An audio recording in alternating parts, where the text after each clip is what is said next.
Hey guys, Pedro here to tell you about the latest from The Spirit, Songs Against Humanity, out October 25th on A&P-Reacts.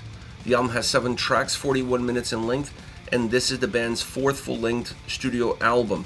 They are a German black metal band.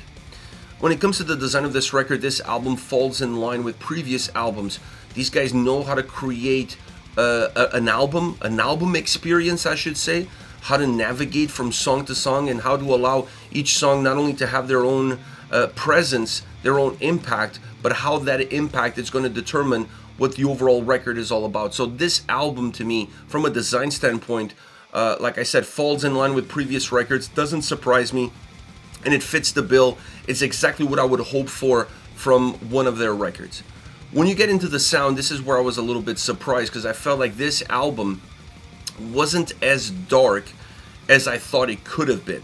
When you look at the lyrical content, when you look at the way these guys deliver records, I honestly thought that this album was actually going to unlock a door and they were going to take us down a much deeper, darker abyss, because I think that would have been the perfect experience for this record. A darkness that it's not hollow, a darkness that is not superficial, a darkness that it's not penetrating through you, but rather all-encompassing you.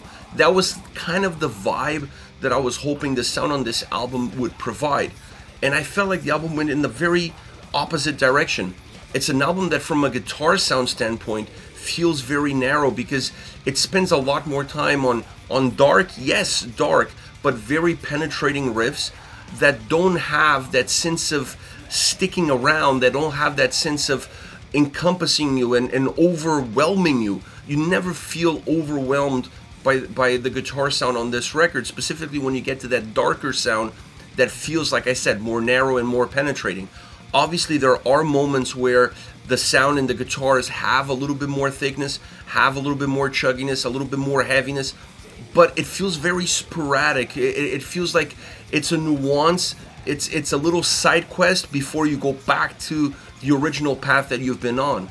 And when you allow that path to kind of repeat itself, that's exactly what ends up happening with the overall experience of the record. You start to feel a sense of repetition through the songs, through the record, and that is not where you want to be. You want the album to have its own ebbs and flows. You want the album to have its own dynamics, but you also want the experience of the record to not feel like you've been there before. And that's what I'm saying with that darker, penetrating sound.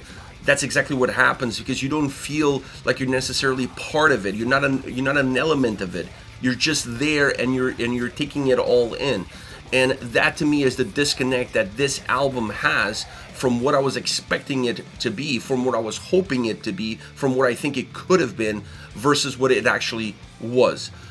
You also have the bass come through the mix quite a bit. So when you have an album that's already very narrow, that has this specific guitar sound, and uses that specific guitar sound throughout, it becomes kind of the red line, the flat red line throughout the entire record. Having the bass be that jarring, it actually hurts the experience, because it's so noticeable. It pops in a way that almost surpasses everything else that is there. And I feel like for an album, you can get away with that if the record has some volume, because the volume can muffle it, or the volume can take it, can take that sort of bass sound, that sort of mix when it comes to the bass on a record like this. But when you have this sound, you allow the bass to kind of go over the top, to peak over the top, to kind of break the threshold. And that, once again, is another element that doesn't make the experience feel welcoming.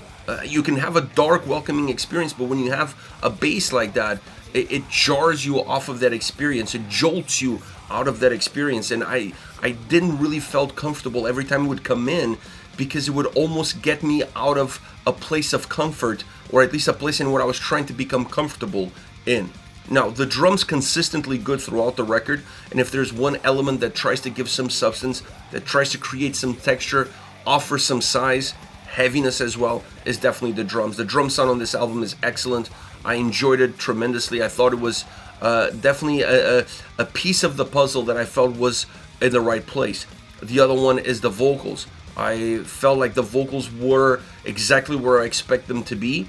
They added a lateral movement to the songs for tracks that feel very narrow and moving in one single direction with not a lot of ups and downs. Having vocals that create a sense of movement within the sound helps mitigate some of that narrowness.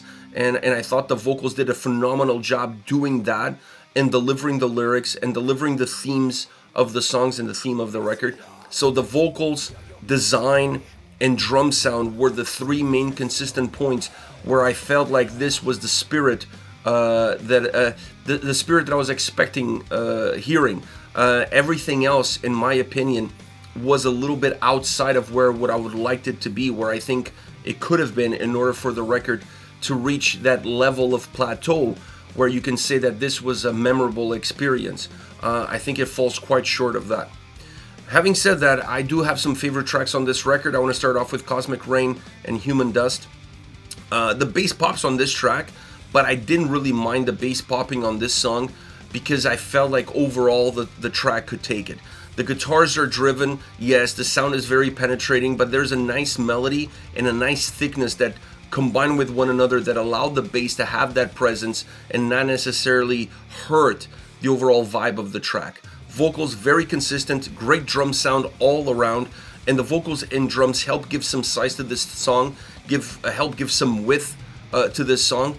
But it is a track that always brings you back to that narrow path, to that narrow experience, to that penetrating, narrowing experience, even though it does have some wider moments here and there.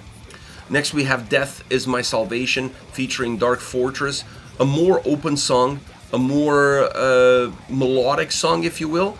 There is a different ambiance to this track. It's definitely a track that doesn't feel as narrow, still very penetrating in terms of the guitar riffs and the overall guitar sound, but overall it feels like it's a song that can breathe a little bit more, that has a little bit more room to breathe, and that allows that more penetrating sound to also feel a little bit less blunt. It feels a little bit more subdued. It feels a little bit more natural, a little bit more organic. One of the best sounding songs on the entire record.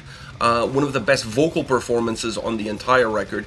I love the melodic darkness that this song has, and I think it's something that's quite missing from the entire record. Last but definitely not least, Nothing Forever. I like the fact that this track creates ebbs and flows. This is a track that has a methodic start. I love the bass coming through that more methodic start, used in the right place at the right time in order to create a very specific texture, a very specific experience. The song feels very controlled at that point, and then around the minute and a half, the track pushes itself forward into that more driven experience. But it's a track that throughout is going to have its moments. And because it has its moments, even though there is a sense of repetition on that same feel of being narrow, penetrating, all of that stuff, those moments kind of attenuate that experience and create some ups and downs, some ebbs and flows that make the overall song more entertaining, more engaging, more fluid, more dynamic, better all around. And that's why it's one of my favorite songs on the album. This is it, The Spirit, Songs Against Humanity, on October 25th on A&P-Reacts. Let me know your thoughts on the band, on the singles. Hit me up in the comment section. I'll see you all at the next video. Take care, guys.